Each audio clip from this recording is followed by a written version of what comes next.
Please could we be given warning at the beginning of a program if there's going to be anything about... Hi everybody, this is John here. This is Paul, George and Ringo. And we're very happy to be on your program once again. Hi everybody, this is Steve Marinucci, and I'm very honored to welcome the great Kenn Ellner, founding member of Count 5, who everybody should know because of the great song Psychotic Reaction. I love that song dearly, Ken, I have to tell you. We're going to talk about the Count 5 history and how it applied in the Bay Area, and also what it was like being a band in the world with the Beatles. Welcome, Ken. Nice to see you, Steve. Let's start with the band was started in 1964, but they didn't start out with the sound that we know from Psychotic Reaction, correct? Yeah, I mean, the origin, I guess the core of the band started in 64. Roy Chaney and John Mahowski and I were the ones that moved on from a band that we formed called the Squires. Okay. Roy started it with John. We called John Mouse. And then they had a drummer named Skip Cordell. And then I joined. And then we had a piano player by the name of Phil Evans. We actually dragged around an upright to all the gigs. He didn't have an electronic piano, so we had to drag his upright everywhere. Eventually, he left the band, and then Sean Byrne, or John Byrne and Sean Byrne, same name, he moved in across the street from me. My uncle had sold his house to his uncle, and he came over from Ireland. And so since we didn't have a piano player, we decided to add a guitar player, rhythm guitarist, and that was Sean Byrne. So then Skip Cordell quit, and we had to replace the drummer. And so we were still the Squires. And then finally, we ended up with Craig Butch Atkinson as the drummer, and then we changed the name to Count 5. They started out as a surf band. They didn't start out playing the Psychotic Reaction sound at the beginning, correct? Mouse and Roy, when they first started playing guitar together, they'd been playing guitar together for quite some time. And they were playing a lot of surf music at the beginning, but the Squires never did. The Squires did R&B, and we did Beatles songs, of course, and we did a lot of British Invasion songs to begin with. And we continued to do that when we became the Count 5, but we also started doing a lot more Yardbirds as the Count 5. Obscure Yardbird cuts off the albums that we got from the UK. You also did The Who, because you had two Who songs on the first album. Yeah, we did The Who as well. That's sort of the direction we went into. The Animals, of course. We did a lot of different British groups. And then we did some, the early Squires did like James Brown and stuff. I think we even did a song called Hold It, which was an instrumental. That was our opening song. We were kind of transitional from, kind of blues, British rock as the Squires. Okay. What was it like for a band coming up in those early days? And because, everybody was talking about the Beatles. What was it like working that way? How did you guys feel about that? Well, I think all of us were kind of Beatle fans. I mean, hard not to be. And Stones. We played a lot of Stones also as well, actually. I shouldn't leave the Stones out, or the Kinks. Well, I think that was sort of the direction that we went into. And Sean Byrne had come over from Ireland. So he was when he moved in, he just arrived from Ireland. So we had a lot of that. And I remember the first day that I saw him, even though he lived across the street from me, we all went to the same high school, and he bought his guitar to school one day, and he was sitting in the quad playing Mrs. Brown, You've Got a Lovely Daughter by Herman's Hermits. And that's the first time I saw him playing guitar and singing, and that's sort of how we made our connection. Yeah, but I guess to answer your question, of course, we played a lot of Beatles songs. John had the perfect John Lennon voice, and so a lot of the Lennon stuff he did, my voice was slightly higher, so I ended up doing a lot of the McCartney stuff. We did things like I'm Down, and of course, I Want to Hold Your Hand, and She Loves You, and I Feel Fine. We did our fair share of Beatles songs as we were progressing as a band and playing covers and trying to get as many gigs as we could. One of the things about playing locally in this area, and I'm in the Bay Area, we're both in the Bay Area, that you play, a lot of other bands who became famous got their start here. Santana played. I remember Santana playing, I think it was the San Jose High School, because I lived in San Jose for a while. Santana was there. Of course, there was the Syndicate of Sound, Hey Girl, Chocolate Watch Band, and the Gollywogs, who later became Creedence Clearwater. Did you ever play together with any of those guys? Well, you must have played with Syndicate of Sound. Yeah, we played with all of them, actually. Did really? Yeah, there was a large, rock facility in Santa Clara called the Continental Roller Rink. Right. And there was 3 stages in that roller rink. And so when one band played, the next band would start. So we played with the Syndicate there. We played with the Gollywogs there. And we played with the Chocolate Watch Band there. We played with a lot of different bands there. So it was kind of interesting.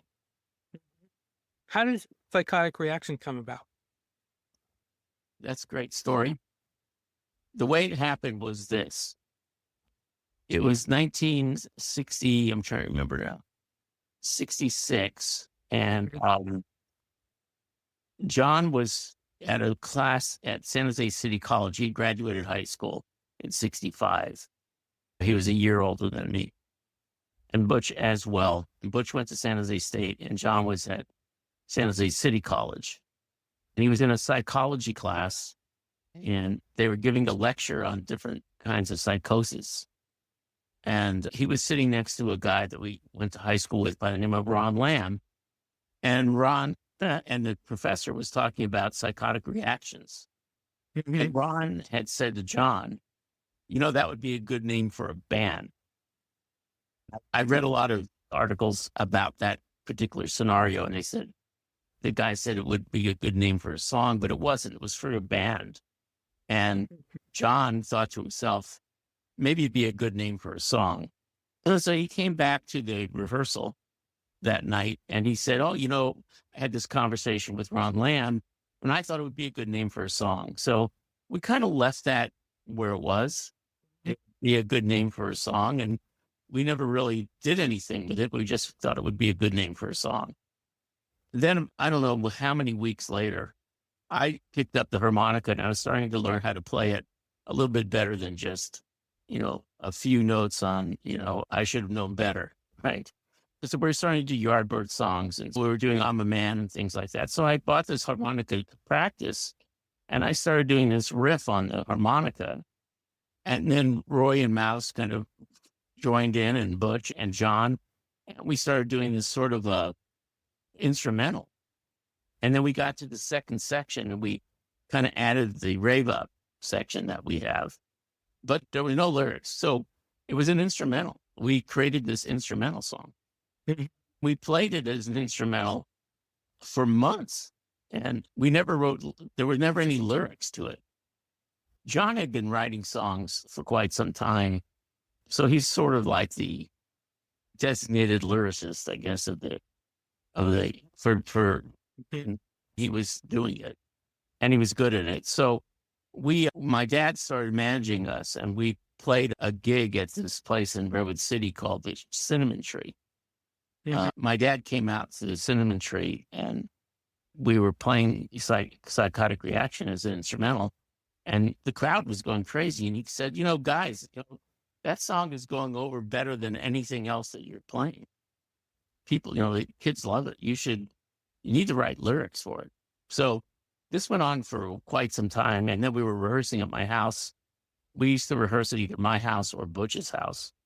And we were at my house. The instrumental started at Butch's house. And we're at my house, and my dad came in while we were rehearsing the song. And he said to John, I've asked you guys several times to write lyrics for this. Why don't you go across the street and don't come back until you have it? And it's exactly what happened. And so he came back with the lyrics, and then we had lyrics to the song that we'd been playing for months as an instrumental. Then we ended up playing another gig at West Valley Junior College, which at that time was located on the corner of Campbell and Winchester. It was in like a cafeteria or something. I think I know where you're talking about. That was not a place to play. It wasn't made for rock concerts, really. Well, we were still playing dances then, and okay. They had a stage, and actually this disc jockey from KLIV by the name of Brian Lord was emceeing it that day, and my dad was there, and they kind of hit it off, and Brian loved the band, and he ended up sort of taking us under his wing as a DJ. And he went on the air on the next, I think our gig was on Friday or Saturday, can't remember. On the next day he was on the air, which was on Monday. He told us to listen, and then he went on for 30 minutes on how great the band was. On LIV, it just shocked us. But it really helped the band launch. And then he sort of helped us a little bit on the arrangement, because we were still playing it in a completely different scenario than the final version came out. And then we took some of his suggestions and we added to it ourselves. And over a number of months of changing and modifying and changing and modifying it, it came out to be the final version that you heard on the radio, except that there was actually a modulation section that got cut out because the song was too long. And then years later, Alex Palau, I don't know if you know who Alex is, but he's sort of a Bay Area guy who's done quite a bit of archiving of bands. And he went down to LA and he was able to talk the record company into releasing and putting together a bunch of the stuff that had never been released. And he did that on a record that came out in the UK and then here, and then now it's on Amazon as rarities. And you can hear that version of Psychotic Reaction there. That's a great story. How'd you guys sign with Double Shot Records? Well, what happened was that we had a number of auditions. The first audition we had was at Fantasy Records in San Francisco. Oh, really? We weren't located in Berkeley at the time. And we went up there and had an audition. And I think that is also on the Rarities album, if I recall correctly. We got done and the guy that was doing the audition came in and said, well, you guys have got something, but you should work on your vocals and maybe the arrangement of the song a little bit. This is before Brian got involved on the arranging of the song. And he gave us a record. He said, no, you guys should be more like this band. And it was the Gollywogs, Fight Fire. I still have that 45. I have one of those too. And I got to say, in terms of comparing the two, although I don't know at what point you were talking about it, that you were sounding like, Psychotic Reaction is much better than Fight Fire. Well, I thought so too, but apparently the guy at Fantasy, again, that wasn't the final version. So I have to cut him some slack because it didn't sound at all like the final version. Oh, okay. So after that, Brian sort of got involved and he got us an audition at Capitol Records. And we went down to audition, and that was right before that audition is when we took the pictures in front of the Winchester Mystery House. I was going to ask you about that. How did that happen? Did you get permission from Winchester Mystery House, or did you? My dad worked it all out. Oh, okay. Yeah. Every time I've gone by there, I think about that. A few years ago, when I was in San Jose, I went in front of the Winchester Mystery House and took pictures. And I'm going, this is where they stood. I've never been in there before. Oh, you can go. It's really great. It really is great. If I recall correctly, at one point in time, it was blown up and it was actually in the Winchester Mystery House gallery. When you come into it, there's this kind of open area where they have different things about the house. And they had, at one point, they had that picture here. Where did the capes come from? When I saw you do the White Album live thing at College San Mateo, you had one. Is that one of the original ones? Yeah. Oh my God. Yes, it's original. I guard it with my life. Actually. Yeah, I bet. Whose idea was that? That was my idea and John's idea. We came up with the name. We were sitting around my kitchen table. Remember, we lived across the street from each other. Right. Yeah. We were we were trying to come up with a name because, we'd gone through so many different drummers before we met Butch, and we were still the Squires, and they were, they weren't bad. It just wasn't the right fit, And so as a result of that, we decided it was, when we got Butch, let's start. And we were going to change our sound quite a bit. So we decided to come up with a new name. And that's how we sat around and we came up with Count 5. Not the Count 5, but Count 5. We wanted it to be a double entendre, right? So there was 5 of us and, and Count 5, so Count Dracula. So that was the concept, yeah. And so part of that was we came up with these puffy shirts, like the Tom Jones shirts that they used to wear. And then we got the idea to wear capes. we couldn't wear them for the whole show because we found out that they were just getting in the way all the time. So we would usually wear for 1 or 2 songs. And when we had the song break or the third song, whatever, then we would take them off. I tended to wear mine longer because I wasn't as restricted as the guitar players were. Right. Yeah. So that's how it came up. That's how we came up with it. And it seemed to work. Are you selling vampire capes anywhere? Is Count 5? Yeah, it's a good idea, but no, we're not actually. Oh, You know, yeah. So we took the pictures. Those were some of our promo pictures. And Brian got us an audition in LA, and I got sick. I had like the flu and I was really sick. And so we drove down to LA and my flu broke that night. And there's a whole story about me meeting Otis Redding that night as well, because he was staying at the same hotel. I was sick. I was really sick coming down to do the audition for Capitol. I had 102 temperature or whatever. And we were driving down to LA. It was unusually hot. My dad was driving his car. We had the heater on so I could kind of sweat out all the way down to, LA through 99, right? Anyway, when we got to the Carolina Pines, I just went right into the bedroom and covered myself up and went to sleep. Hopefully the next day I would be better, at least not incapacitated the way I was from the fever. And so the guys, they all took off and they went to the Hullabaloo Club in Hollywood, in Sunset Boulevard. Okay. It used to be the Moulin Rouge. Hollywood had one of those circular stages. It was one that turned so that, you could have one band on front. When that band was done, it just turned around. And then the next band would come up. Okay. That's where they did Queen for a Day. Oh, really? Yeah. The TV show, Queen for a Day. So anyway, they went there. And finally, like at 8 o'clock, the fever broke and I got up. The doors were open. Everybody had their doors open on the second floor of the motel, Carolina Pines.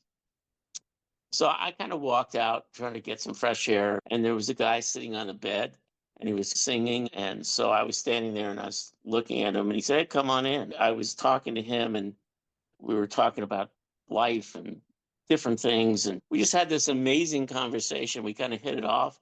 And when I got done talking to him, it's like one of those things where you're talking to somebody, but you don't introduce yourself until the end.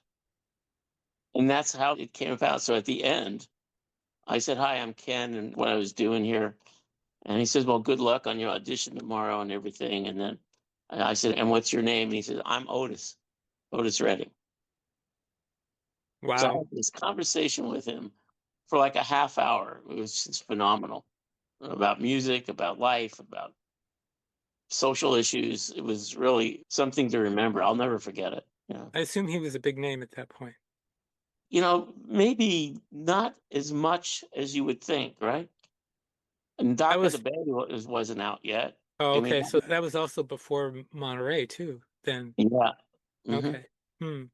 Okay. Yeah. And then, the next morning when we got up and we went out to go get the drums and everything, there was the bus and it said Otis Redding on it, Oh, wow. So, yeah, it was definitely something to remember. That's a great story. It really was great. I mean, not only that, he was really such a good guy, just a nice man, But anyway, Butch had left his drums in his car, and there was a garage underneath the Carolina Pines where we were staying. And in the morning, they were gone. So I was sick. His drums are gone. And then, to make matters worse, we were able to rent a set, right? So he was playing on an unfamiliar set. And then we ended up with a producer from Capitol who was going to do the audition for us. And his name was Lex D'Azevedo. Lex D'Azevedo's claim to fame, and Steve, you'll know this, was a 67-year-old, I think, I can't remember how old she really was, artist by the name of Mrs. Miller. I was just going to say, as soon as you started describing, I was going to say Mrs. Miller. Her version of Downtown. She did Beatles songs too. Yeah. Oh God, they're dreadful. I mean, dreadful. Yeah. And this is the guy they paired the Count 5 with and Psychotic Reaction to do a demo for the label. So needless to say, it was ill-fated for sure. Did you guys record in the tower? Yeah. I love that. I love that building. I've been in there a few times. In fact, I've been in the top, and one day they were taking us around for I think it was the 60th anniversary, and they opened this door, and there's a bunch of tape reels in the room, and it's Beatles, Beach Boys, Frank Sinatra, and I'm just there with my mouth wide open. But yeah, that was a great thing. Well, Steve, I got to tell you, it was interesting because, it's Capitol Records. That's the label the Beatles are on, Right. We were excited to be there. Fortunately, it was kind of an ill-fated day, Right. The combination of, me being sick, Butch putting on a kit that he was completely unfamiliar with, and then us having Lex D'Azevedo as the guy who was supposed to understand what we were doing. What happened? All right, so he records the demo, and and you said Capitol didn't want you. Is that what it was? No, it just didn't mix at all. He didn't understand us at all. I don't think the recording came out that badly, but he just didn't get what we were doing. So we left Capitol, and then we had another audition with a company called Mirror Records, MIRA. Oh yeah, I've heard of that. I can't remember off the top of my head who was The on that. Leaves. The Leaves. Okay. Yeah. The producer flew up here, and we actually recorded at Pacific Sound Recordings in San Mateo. Okay. A lot of people did there, right? So we did the demo there, and he came in, and he had produced The Leaves. He was the producer of The Leaves, Hey Joe. And so he came in, and he decided that he thought that the song shouldn't have a harmonica in it. Yeah, he felt that there was no need for a harmonica. I don't know what happened to the acetate that we actually thought, but it didn't come out that well. Anyway, that was not a mix for us. And so Brian got his audition with Double Shot Records in LA. And we went down, and we played Psychotic Reaction, and they were just blown away by it. And that was it, Did you record in their studio or another studio? They recorded at Western Recorders, which was the old Decca recording studios. And then Richard Perry took that over and did a lot of great recordings there as well. And the Beach Boys used that. Brian Wilson used it. Yeah, Western. Mm-hmm. That's where it was. It was a good studio. Okay. We had, I think, Cy Mitchell was the name of the engineer, and he was really good. It's interesting. On our audition songs, they just sort of didn't get involved. They just let us do our thing, which was not the case on the album. So, okay. We did a great job on our stuff, and Cy Mitchell did a great job with the engineering, and it came out great. I think the one suggestion that they gave us on Psychotic Reaction was that part where the vocals go, and it feels like this. That was Hal Wynn's suggestion. Other than that, they did some edit at the end of the song because it was going on too long, so they got rid of the modulation. They edited the center section rave at the end of the song as well. So after the solo guitar where it just goes dan dan dan dan dan dan dan dan dan dan, we would then modulate. But what they did is they just spliced the section of our rave to that point on the drum beat. So, which ended up being a really good. Who produced that one? Hal Wynn. Okay. Mm-hmm. Okay. But they didn't use that version for the album. You had to, did you? No, that version is on the album. Version is on the album. Yeah. Okay. The single version is on the album. They never used the modulation one. That was put together in the 90s by Alex Palau. Yeah. Okay. Maybe in the 2000s, actually. So the album gets released. And Yeah. Did it sell good right away? No, the album did not do well. If I recall the numbers correctly, I think maybe it did a total of 60,000 albums total. Yeah. No, that's not bad for those days. And no, it's not too bad, but I don't think it charted very high on the Billboard 100 Billboard list. You know, The song hit number 5. the song charted great. The album didn't chart that well. Okay. And then I think our follow-up song was Bubbling Under at 103, 104, Peace of Mind on the Billboard chart, which is still not horrible. When you look the whole world, I mean, you're still top 104 songs in the country, but But you guys did play on American Bandstand and Where the Action Is. yes, we did. And a lot of local LA shows as well. What was it like on American Bandstand? Oh, American Bandstand was great. I mean, I think, we had already met Dick Clark because we had done the Where the Action Is, I think, before American Bandstand. Oh, you did it before. Okay. Or it may have been after. I can't recall. It's a number of years ago. But in any event, he was so nice. And then we did 2 Where the Action shows. And the first one we did was at his house. Okay. And he actually came out to our cars. We were still dragging around our equipment and stuff in our cars. And he actually helped Butch bring his drums into his house. Wow.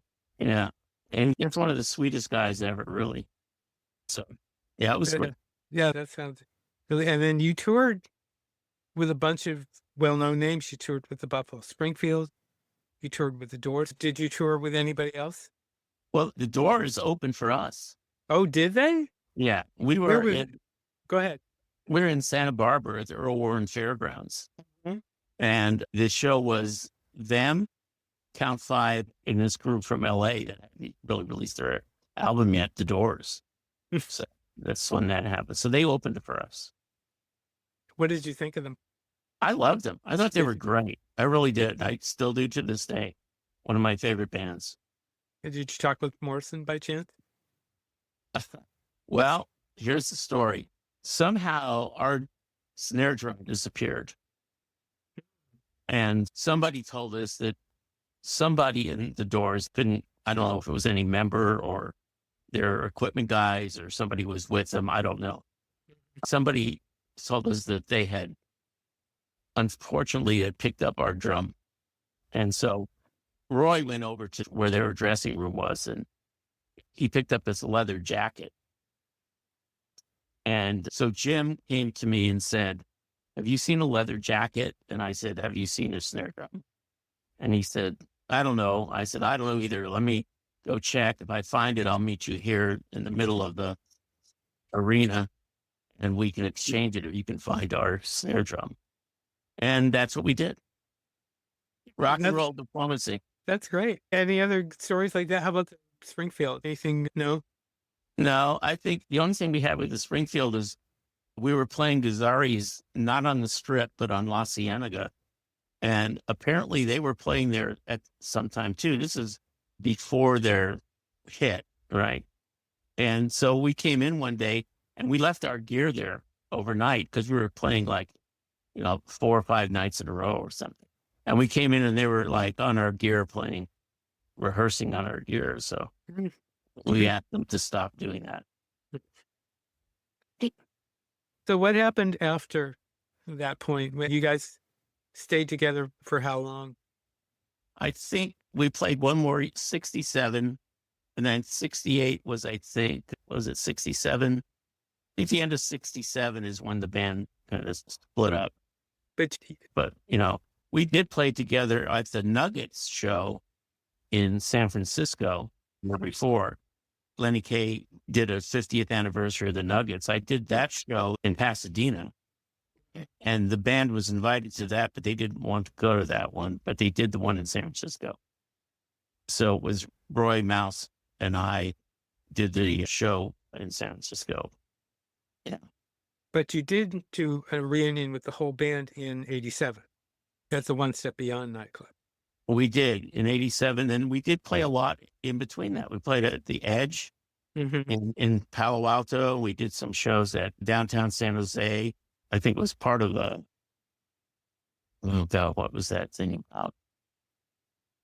They had all these different bands playing at all these different clubs. And we played at a restaurant, can't remember the name. And then we were using Rocky Estrella at the time because Butch had moved to Texas and he had passed away at a young age. And so Rocky Estrella was our drummer then. And then unfortunately, Rocky passed away. And then we did another show to raise money for him with the Syndicate and us. And it was downtown San Jose as well. And then Patrick, the drummer from the Syndicate, played with us on Psychotic Reaction. But the gig in '87 though was recorded, and and I was there for that. I saw you guys that was tremendous show. And you played 2 versions of Psychotic Reaction that night. One with Rocky and one with Right. Atkinson at the end. Right. And that was an incredible show. That was wonderful. And that CD is still out there because I looked last night on Amazon and it can still be purchased. Performance Records has that CD. Yeah, it's really good. Yeah, that was a good show. That was a lot of fun. That was the first time we'd gotten together, but not really, because we did my 20-year high school reunion. And there was a videotape of that got lost. Oh, darn. Yeah, and it got lost immediately. So I don't know what happened, but the next day when we went to get the videographer, who was a very trustworthy guy, really honest guy, he said, somebody took it. Oh, what a shame. Yeah, so I don't know whatever happened to that tape to this day. It's either that or he didn't turn on record. Yeah, that's the other thing. Which I doubt, seriously. I'm sure. Somebody, yeah. But again, that gig was tremendous. And the CD, it sounded great. I haven't listened to it in a long time, but I remember listening to it and it was really, really good. So John Byrne has passed. Who's still around from the group besides you? Roy Mouse and I. Okay. Which is the original 3 of us. Okay. Yeah. Are you guys going to play anytime soon? Mouse just texted me literally 2 days ago saying that we should do one more show. So I'm not against it. Roy's not against it. So maybe we will. But the thing that's always been a difficult part for us is finding a drummer, And today it's really hard to find a drummer because most drummers want to be paid for rehearsing. We're not at that level where we're going to be paying people to rehearse. We don't really have a gig yet. Is there anything coming out? I mean, there are some CDs on Amazon, but is there anything in the works coming out that you can talk about? No, it's nothing really, Can people get one of those Count 5 sweatshirts or shirts? They used to be able to. I think Roy was telling me that they were going to sell some T-shirts. I'm not sure where he's selling them, but I think he said he was selling some T-shirts. Okay. I saw him the other day. He plays with this small little trio, and I went to see him play, and he was telling me that he was selling some of the T-shirts. And I asked him, actually, my sister was upset that I had this T-shirt and she doesn't have one. And I said, if you're making them, could you get me one so I can get my sister off my back? So anyway, they should be available somewhere. There's also one with the Winchester Mystery House for the Capes. Oh, really? And those were sold that night. I'm surprised you didn't pick one up that night. I didn't. I wish I had. Yeah, they were sold that night. Yeah. At the reunion show. Mm-hmm. Is there anything you want to say? I know that you did ask me about any kind of other Beatle connections. And I think when the record was out, it was starting to make its way through radio, right? Mm-hmm. We were able to listen to KRLA because it was a 50,000 watt clear channel station at like late afternoon, into the evening. Mm-hmm. And they used to have this most requested song of the hour. And then they would play it every hour, and it was like a battle of songs, right? It would battle songs against who was the most requested. And the one that we were battling was Here, There, and Everywhere. Oh, my God. We kept winning. Oh, it's like talking about a reality check when you're listening to that. You're going, oh, my God, our song is actually more popular than Here, There, and Everywhere. Do you ever run into any of the Beatles? The only time I ran into one of the Beatles was in a restaurant in LA. Yeah. Who was it? Ringo. Nice. Very nice. Very nice. Yeah. How about the Who or the Yardbirds, since they were such a big influence on the group? No, never met anybody from the Who or the Yardbirds. Mm-hmm. We did go see them, however. Okay. We saw them in San Jose at the Civic Auditorium. The Who, maybe it was like a third of the way full. That was it. There was hardly anybody there. The Yardbirds about the same. And we were really all key to see the Yardbirds with Jeff Beck, right? And so that night they announced that Jeff Beck was not going to be performing anymore with the Yardbirds, but they had this new guitar player named Jimmy Page. Oh my God. We were all disappointed that Jeff Beck wasn't. And of course, then Jimmy Page just blew us away. Oh, I can imagine. Yeah, so we saw them, and then the Kinks. I had a career as a concert promoter, so promotions in the South Bay, and so I had a show at the Civic Auditorium with the Kinks and the Pretty Things. Okay. Wow. And unfortunately, I couldn't go to it because my dad passed away. Okay. So I had a friend of mine from Stanford, Randy Phillips. He came in and ran the show for me because he was doing shows up at Stanford. Mhm. So unfortunately, I never got to meet, Ray Davies. Ray Davies, yeah. Other people, we used to play also the Hollies. A lot of people didn't realize that they were a big influence on us as well. And when we did our first tour, our first night on tour, we got into Alabama. We were playing in Mobile, Alabama. When we got in there, we didn't know who was on the show. It was the Beach Boys, Peter and Gordon, the Hollies, Ian Whitcomb, the Happenings, and Count Five, Lou Christie. Wow. So that was the show. What a bill. It was a huge bill. And we got to meet the Hollies, and we got to meet the Beach Boys. And one of the shows, I think it was in Birmingham, they had just got done recording Good Vibrations. And so I was standing backstage with Graham Nash and a couple of guys from my band, Mouse and Roy, I think John. And we were standing there, and they were showing us that the song they were singing is a cappella to us. That's the Beach Boys. And they were telling us about the Hermit. They were telling us about this machine that sounded kind of made like this spooky sound and everything. And they were telling us this whole thing. So that was kind of an interesting first or second night of the tour. Brian was with him, I'm guessing. No. Okay. That was interesting because who was the one talking about the theremin? Was it Mike Love? I'm not sure. It could have been Bruce Johnson. Bruce Johnston? Okay. Yeah. Okay. That's interesting. That's a great story. Go ahead. I don't want to stop you. I love these stories. Yeah, there's a lot of good stories. I mean, it goes on forever, and there's a lot of different things that, that have happened during our couple of years of fandom, Fandom, yeah. Yeah, so it was okay. It was fun. And forever after you'll be associated with that. It's great. And I really thank you. This was a lot of fun. I enjoyed this. One other thing that my friend Mark Purdy, hello Mark, wanted me to ask you about was the What's It Club in Santa Clara. Yeah. Those everywhere else in the country, but the Bay Area, the What's It Club was a little club that was, it was a pretty small place.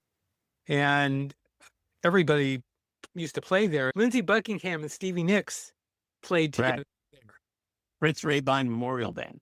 Right. I only knew them as Fritz. I only remember seeing Fritz on the board out there, but I didn't know that's the full name. Okay. Yeah, they eventually dropped it to Fritz. Oh, okay. Yeah, but the original name was Prince Rabine Memorial Band. I don't know how they actually came up with that, but they did. Yeah. Yeah, and we played a battle of the bands with them. Oh, really? Yeah. Did you win? Yeah. Yeah, we could go on forever. This has been a lot of fun. I thank you for doing this and talking about the band, and best of luck. Great. Yeah, that battle of bands took place at the What's It. Oh, it did. Okay. Yeah, that was what they were famous for. If you could get a gig at the What's It, it was always be a battle. How many times did you guys play there? We played there quite a bit. We played there as the Squires. Oh, wow. We played there. Oh, by the way, the Squires did have Beatle jackets. Oh, really? Yeah. Okay. Powerful ones. Okay. I think two of the most influential venues in Santa Clara County were both in Santa Clara. You had Continental Roller Rink, and then you had the What's It Club. So you could actually do a whole video about its own. I'd been by the site before, and there's not even a mention there. I never saw Fritz. What did they sound like back then? They were really good. Buckingham Nicks is sort of where they ended up going to. But they were a cover band and they were a good band. I mean, they were very popular. Well, yeah, I agree. They played all over the place, I remember. There was a lot of interaction over the years with Lindsay. Not so much Stevie. I don't think I really knew Stevie at all, to tell you the truth. But Lindsay, I had the interaction with. So those were the days. Yeah. As the kind of song. great. Yeah, kind of crazy stuff. I Yeah. have a lot of stories, Steve.